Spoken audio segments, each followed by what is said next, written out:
পারলেন না পিভি সিন্ধু। আশা জাগিয়েও বিশ্ব ব্যাডমিন্টন চ্যাম্পিয়নশিপের সেমিফাইনাল থেকে ছিটকে গেলেন ভারতীয় এই শাটলার। থাইল্যান্ডের রাচনক ইন্টাননের বিরুদ্ধে এদিন ছন্দে ছিলেন না অষ্টাদশী এই খেলোয়াড়। 10-21, 13-21-এ হেরে ব্রোঞ্জ নিয়েই সন্তুষ্ট থাকতে হলো তাকে। সাইনা নেহওয়াল, পি কাশ্যপ কোয়ার্টার ফাইনালে হেরে যাওয়ার পর সেমিফাইনালে উঠে ভারতের পদক জয় নিশ্চিত করেন হায়দ্রাবাদের এই খেলোয়াড়। জায়ান্ট কিলার সিন্ধুকে নিয়ে সোনা জয়ের স্বপ্নই দেখছিলেন ভারতীয় ক্রীড়াপ্রেমীরা, কিন্তু শেষ পর্যন্ত ব্রোঞ্জ নিয়েই ফিরছেন পিভি সিন্ধু।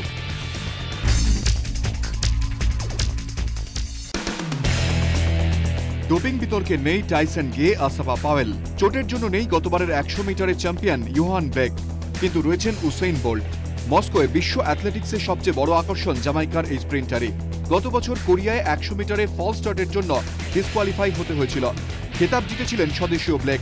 এবার 100 মিটারে খেতাব ফিরে পাওয়ার লড়াই বোল্টের। নজর থাকবে ঘরের মেয়ে ইলিনা ইসিনবায়েভার দিকেও।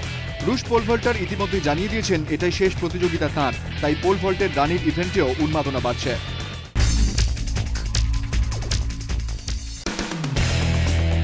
রজার্স কাপের সেমিফাইনালে রাফায়েল নাডালের মুখোমুখি নোভাক জোকোভিচ। পুরুষদের সিঙ্গলসে শীর্ষ র্যাঙ্কিংয়ে থাকা সার্কিটের জোকার কোয়ার্টার ফাইনালে ফ্রান্সের রিচার্ড গ্যাসকোয়েটকে উড়িয়ে দিলেন স্ট্রেট সেটে। খেলার ফল নোভাকের অনুকূলে 6-1, 6-2। অন্যদিকে অস্ট্রেলিয়ার মারিনকো মাতোসেভিককে 6-2, 6-4 গেমে হারিয়ে সেমিফাইনালে উঠলেন নাদাল। এর আগে রাফা জোকারের মুখোমুখি লড়াইতে 20-15 ব্যবধানে এগিয়ে নাদালই।